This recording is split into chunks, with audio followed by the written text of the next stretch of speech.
اگر کوئی نامحرم رشتہ دار مثلاً کزن وغیرہ ہوں تو ان سے کس حد تک تعلق رہنا چاہیے؟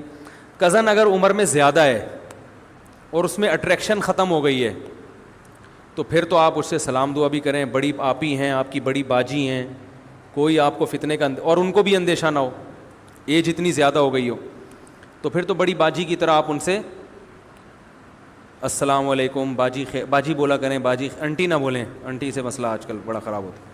آپ خیریت سے ہیں, کوئی خدمت ہو تو بتائیے, اتنا کافی ہے, ٹھیک ہے نا. اور اگر جوان کزن ہے تو پھر فری ہونے کی کوشش نہ کریں, جائز نہیں ہے, اس میں فتنے کا اندیشہ ہے. باقی رشتہ داروں کی خدمت کرنا, کام آنا, یہ تو بہرحال نہیں تو پردے کے ساتھ بھی ہو سکتا ہے نا. کوئی ضرورت ہے تو وہ ٹھیک ہے, وہ تو سب کی کرنی چاہیے خدمت, پڑوسیوں کی بھی کرنی چاہیے. میں تو لوگوں سے کہتا ہوں بھائی یہاں بیچاری خواتین وزن اٹھا کے لا رہی ہوتی ہیں خریداری کر کے, تو جو لڑکے وہاں بیٹھے ہوتے ہیں ان کی ذمہ داری بنتی ہے ان سے وہ سامان لے لیں اور ان کے گھر پہنچا دیں. اس میں یہ نہ دیکھیں جوان خاتون ہے, بوڑھی خاتون ہے, بہرحال عورت ہے, وہ اس کے لیے وزن اٹھانا مشکل ہے.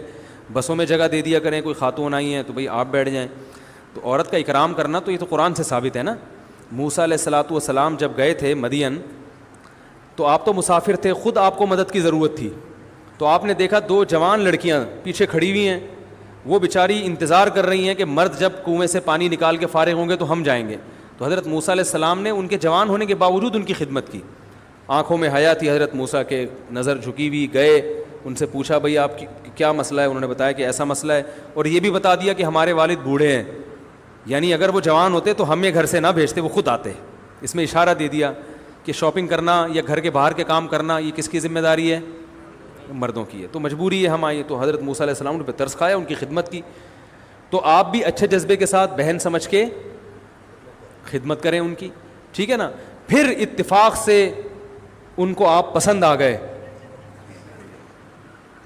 ہیں, ان کو آپ پسند آ گئے اور ابا کو انہوں نے بتایا جا کے, تو ابا نے کہا بھئی ہمیں داماد تو ایسا ہی چاہیے خدمت گزار.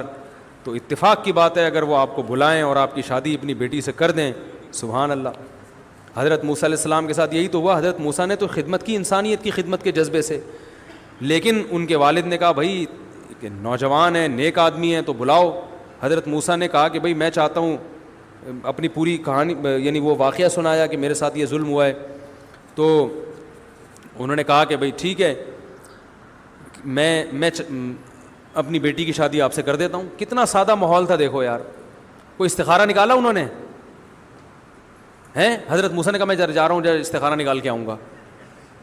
تو انہوں نے کہا میں اپنی ایک بیٹی کی شادی آپ سے کرنا چاہتا ہوں. حضرت موسیٰ نے کہا ٹھیک ہے بھائی, ذالک بینی و بینک, قبول ہے, کیونکہ بھائی اجنبی ہوں, مسافر ہوں, تو مجھے تو گھر چاہیے.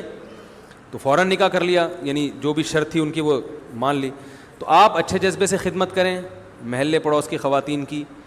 اور اگر اس بہانے آپ کی تمیز کے دائرے میں رہ کے شادی ہو گئی, تمیز کے دائرے میں اس لیے کہہ رہا ہوں کہ پھر سیٹنگیں چلتی ہیں, آنکھ مٹکے ہوتے ہیں, ایزی لوڈ, پھر گپیں, پھر پوری رات چیٹنگ, پھر جا کے پھر پیغام بھیجا جاتا ہے, پھر وہاں سے اوکے ہوا تو پھر وہ ان کے ابا, پھر آپ کے ابا, پھر ان کی اماں, پھر آپ کی اماں, پھر وہ آپ اتنے, اس دوران کئی ڈیٹیں قائد اعظم کے مزار پہ لگ چکی ہوتی ہیں.